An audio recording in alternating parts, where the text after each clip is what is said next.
What better way to understand the world than through archaeological discoveries? Some of the things archaeologists have found out about the past give us a detailed explanation of how the world was before us, how it is now, and probably how it will be in the future.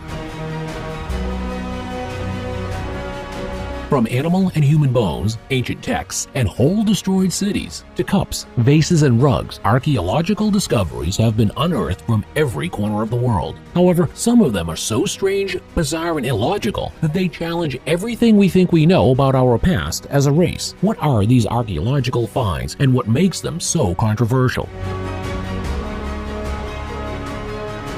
In today's video, we'll find out, and nothing will ever prepare you for the shocking discoveries at number 2 and 1. Do subscribe to this channel and turn on notifications to get more videos like this. And don't forget to like, share, and leave a comment on this video. Right, let's get started.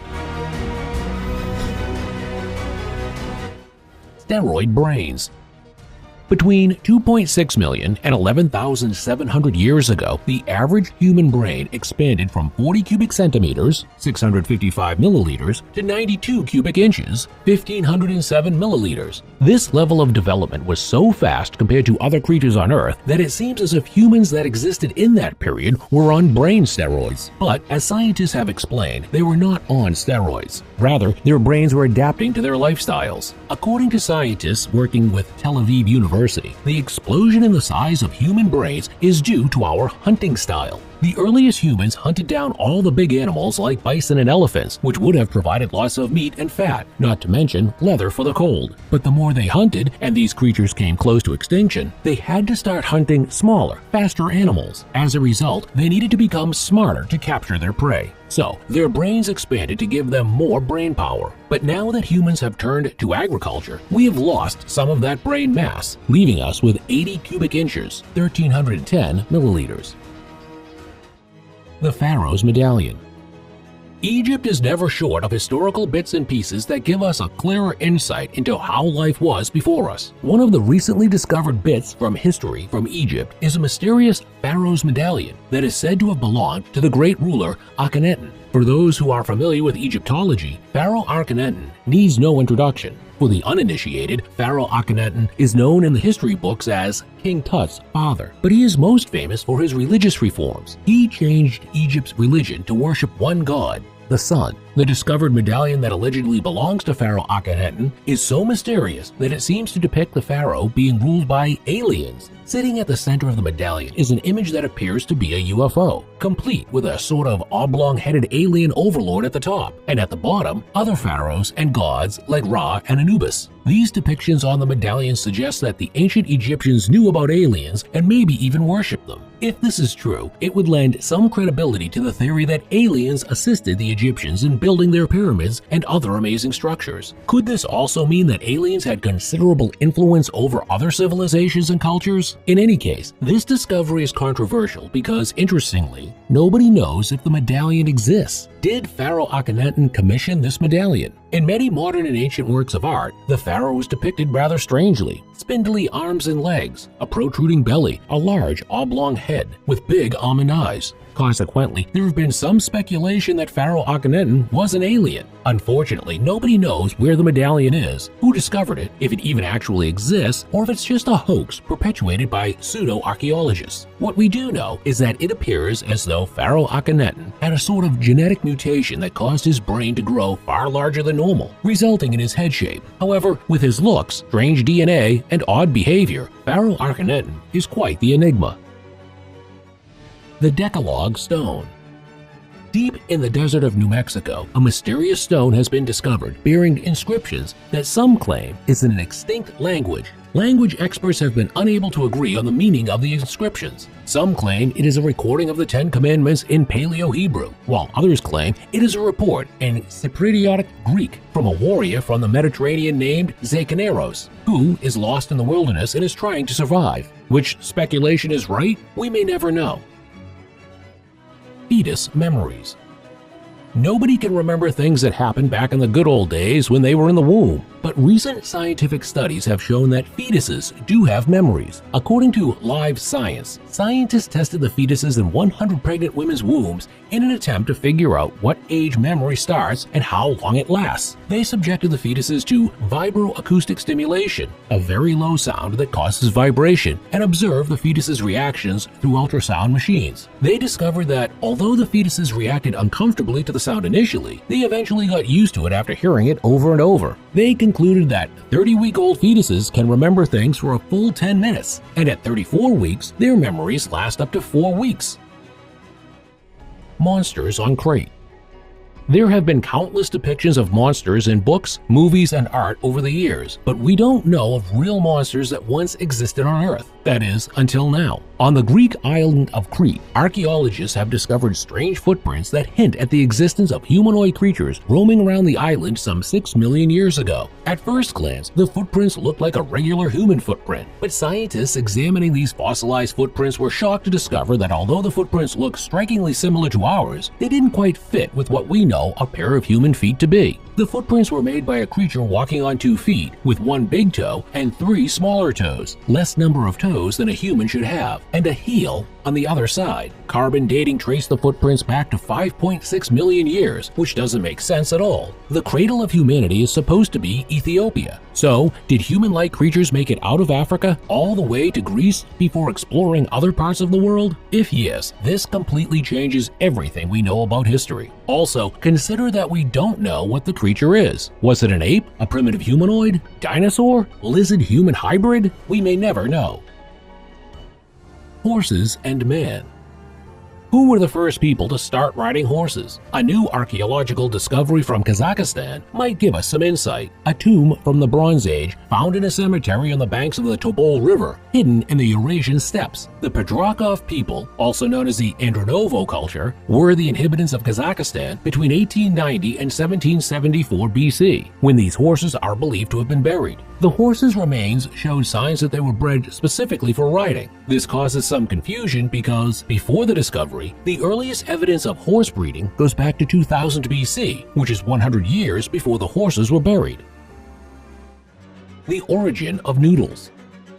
When you are slurping down a big bowl of noodles, the last thing on your mind is probably which country noodles originated from. But you might be surprised to learn that there is a lot of controversy surrounding the question, where did the first noodle come from? In 2005, the scientific Nature magazine announced that the remains of noodles were found in a Neolithic archaeological site in China. The news sparked a fierce debate between the Chinese, the Italians, and the Arabs over who made the first strand of noodles. As you could probably guess, the Chinese won the argument. The first noodle has been traced to a site called Lahai in China, which has been compared to Pompeii in Italy. The famous ancient city of Lahai became abandoned after a brutal earthquake and a flash flood, which preserved the city almost perfectly. Excavations in the early 2000s unearthed noodle strands dating back to 2000 BC. The noodles appear to have been created using a technique called lamian, which involves stretching each strand by hand, which is still being used in China today.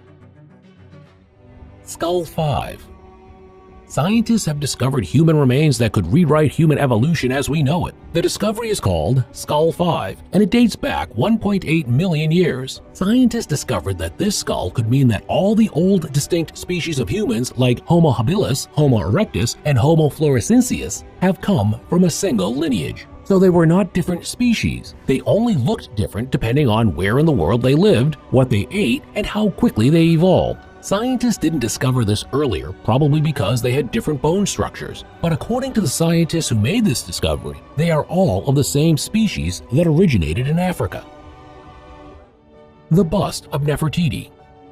The bust of Nefertiti is a painted statue of Pharaoh Akhenaten's royal wife. The bust is believed to have been carved in 1345 BC by Thutmose, the legendary Egyptian craftsman, because it was found in his workshop. The bust of Nefertiti is now the most replicated piece of work from ancient Egypt and has made Nefertiti one of the most famous women in history. It has resided in Berlin, Germany, since a team of German archaeologists led by Ludwig Borchardt discovered it in 1912. The reason why it is so controversial is that Egypt has been trying to get it back for over a decade now. but Germany has refused to give it back because of some bizarre protocol. The German excavator who discovered it signed some deal with the Egyptian Antiquities Services at the time, so it technically belongs to the Germans. But 100 years have passed, so shouldn't Germany return it now? Also, the Egyptians probably would not have signed the deal if they had known that it was the bust of Nefertiti, which no one knew at the time.